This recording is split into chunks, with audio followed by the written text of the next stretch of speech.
إن الحمد لله نحمده ونستعينه ونستغفره ونعوذ بالله من شرور أنفسنا ومن سيئات أعمالنا.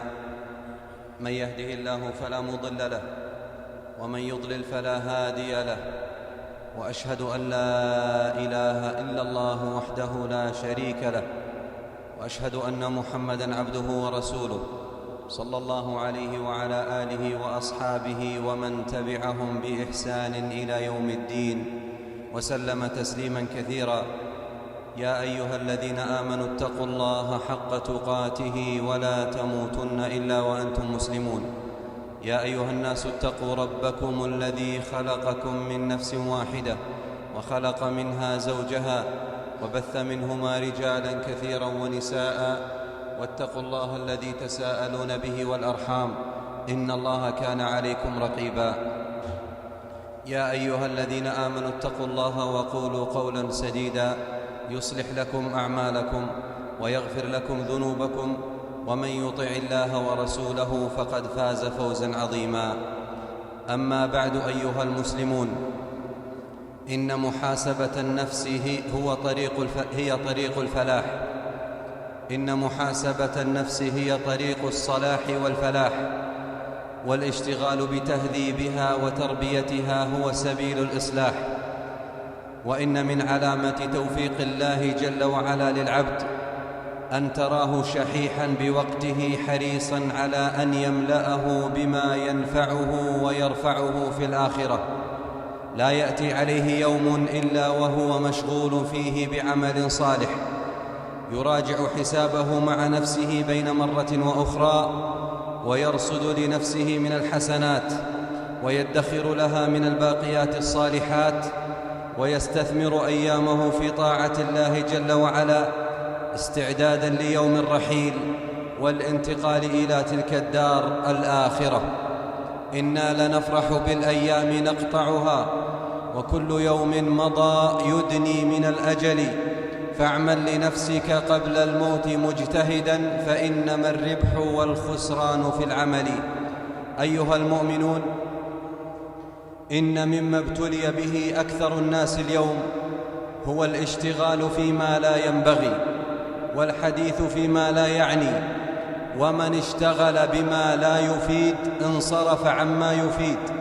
والأمانة عظيمة، والمسؤولية جسيمة، والعمر قصير، وأعظم الربح حفظ الوقت، وخير الغنيمة محاسبة النفس.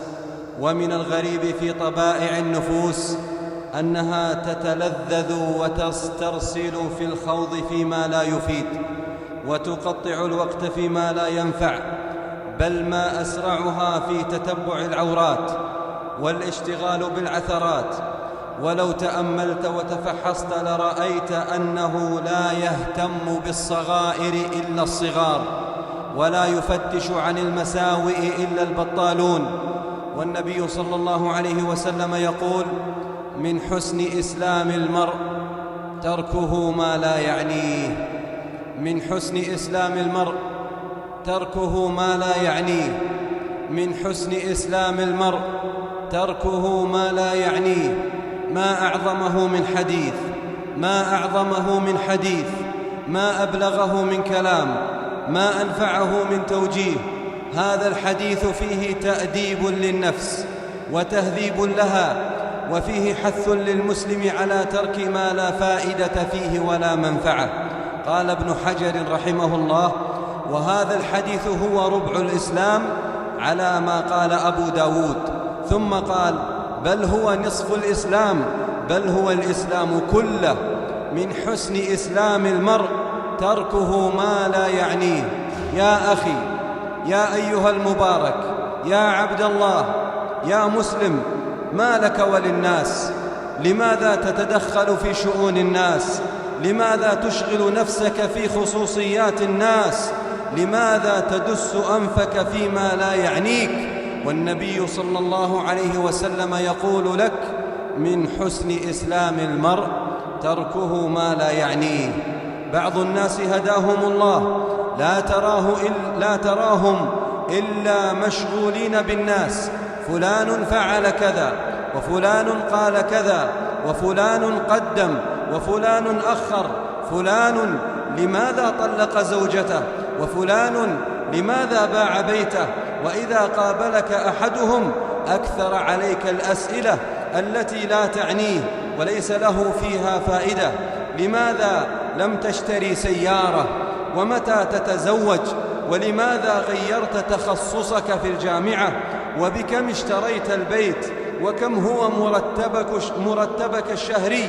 ويزعجك بكثرة الأسئلة ويحرجك بتدخله في شؤونك الخاصة. أيها المسلمون، يا عباد الله، إن تدخل الإنسان فيما لا يعنيه له عواقب وخيمة وأضرار جسيمة. فمن عواقبه وأضراره أنه يتنافى مع حسن إسلام المرء، لأن النبي صلى الله عليه وسلم يقول: من حسن إسلام المرء تركه ما لا يعنيه. والمسلم الحق عباد الله هو الذي يترك ما لا يعنيه ولا يشغل نفسه بما لا ينفعه. والمسلم إذا ترك ما لا يعنيه فإنه يحسن إسلامه ويحمي نفسه من مكائد الشيطان ومزالقه. قال ابن القيم رحمه الله: وكل ذي لب يعلم أنه لا طريق للشيطان إلا من 3 جهات: التزيد والإسراف والغفلة وتكلف ما لا يعنيه من جميع الأشياء. يقول رحمه الله: وكل ذي لب يعلم أنه لا طريق للشيطان عليك أيها المسلم إلا من هذه الجهات ال3: الجهة الأولى التزيد والإسراف والتكاثر والتباهي، الجهة الثانية الغفلة عن الله، الجهة الثالثة تكلف المرء ما لا يعنيه في جميع الأشياء وتدخله فيما لا يخصه من الأمور. ومن أضرار التدخل فيما لا يعني يا عباد الله أنه يؤدي بالمرء إلى ذنوب كبيرة تدخله النار يوم القيامة، من التجسس والغيبة وتتبع العورات. فإذا كان الإنسان مشغولا بغيره ويتدخل فيما لا يعنيه فإنه لا بد أن يقع في الغيبة وتتبع العورات، فتجده يبحث ويسأل ويتصيد الأخبار لأنه مشغوفا بمعرفة خصوصيات الآخرين.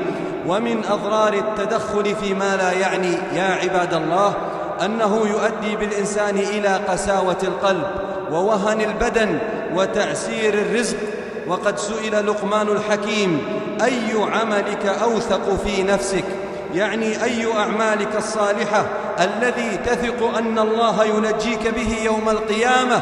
قال: ترك ما لا يعنيني، ترك ما لا يعنيني، ترك ما لا يعنيني.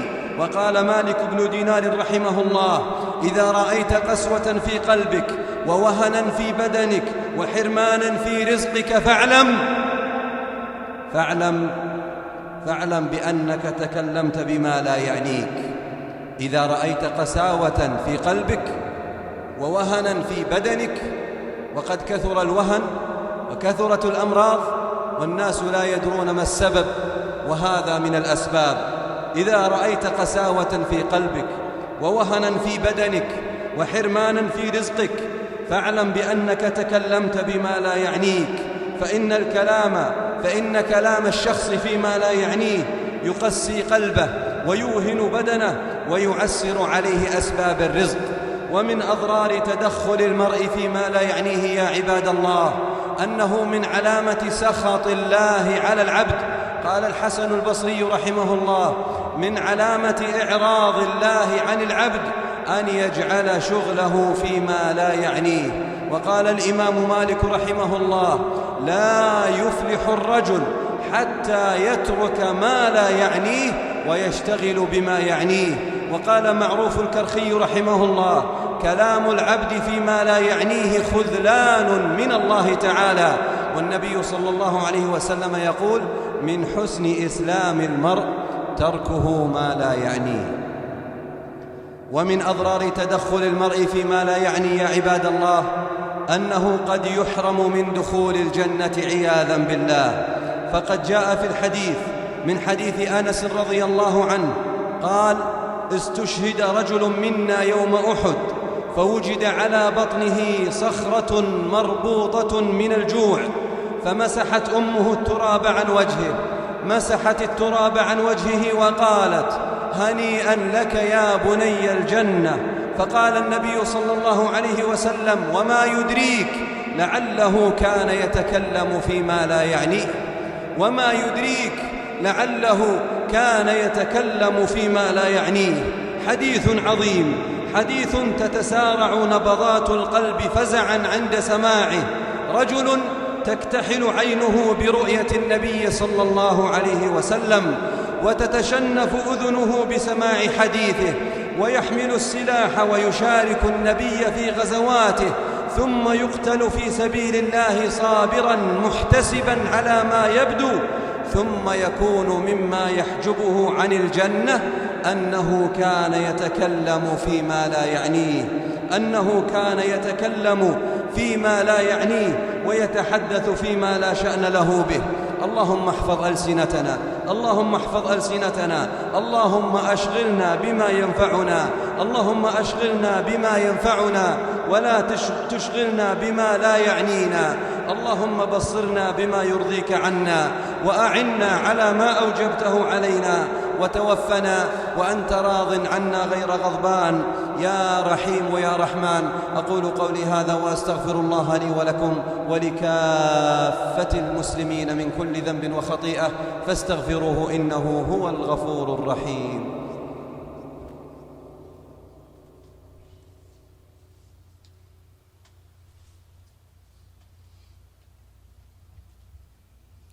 الحمد لله على إحسانه، والشكر له على توفيقه وامتنانه، وأشهد أن لا إله إلا الله وحده لا شريك له تعظيما لشأنه، وأشهد أن محمدًا عبده ورسوله الداعي إلى رضوانه، صلى الله عليه وعلى آله وأصحابه وإخوانه وخلانه وأتباعه ومن تبعهم بإحسان إلى يوم الدين.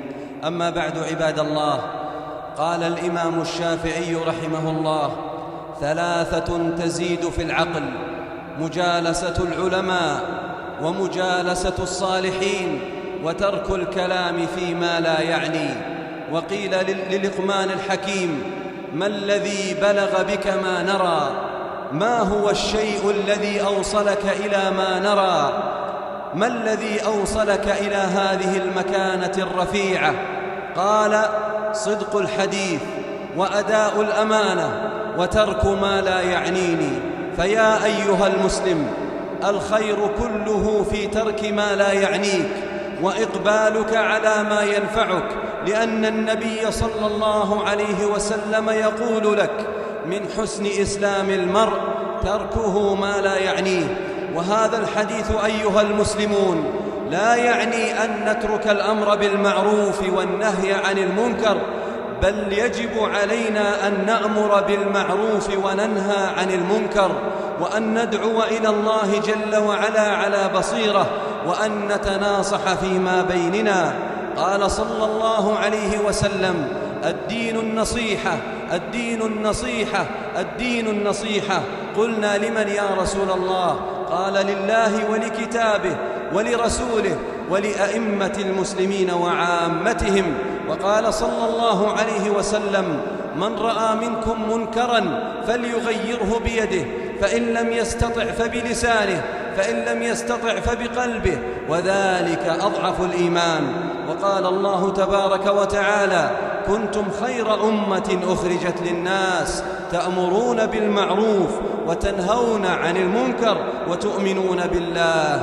أسأل الله تبارك وتعالى أن يفقهنا وإياكم في ديننا، وأن يصلح لنا ديننا الذي هو عصمة أمرنا، وأن يصلح لنا دنيانا التي فيها معاشنا، وأن يصلح لنا آخرتنا التي إليها معادنا، وأن يجعل الحياة زيادة لنا في كل خير، والموت راحة لنا من كل شر، اللهم آت نفوسنا تقواها وزكها أنت خير من زكاها، أنت وليها ومولاها. اللهم بصرنا بما ينفعنا ويرفعنا في الآخرة. اللهم أعنا على ما أوجبته علينا يا ذا الجلال والإكرام. اللهم إنا نسألك الجنة وكل عمل يؤدي إليها، ونعوذ بك من النار وكل عمل يؤدي إليها. اللهم اجعلنا صالحين مصلحين هادين مهديين. اللهم اجعلنا صالحين مصلحين هادين مهديين لا ضالين ولا مضلين. اللهم آمنا في أوطاننا ودورنا، وأصلح أئمتنا وولاة أمورنا، واجعل ولايتنا في من خافك واتقاك واتبع رضاك يا رب العالمين. اللهم الطف بأمة محمد أجمعين، اللهم الطف بأمة محمد أجمعين، اللهم الطف بأمة محمد أجمعين. اللهم اجمع شعثهم ووحد صفهم وقو كلمتهم وانصرهم على عدوك وعدوهم، إنك أنت القوي العزيز. اللهم أعز الإسلام والمسلمين وأذل الشرك والمشركين وادحر الكفر والكافرين يا قوي يا عزيز. سبحان ربك رب العزة عما يصفون، وسلام على المرسلين، والحمد لله رب العالمين.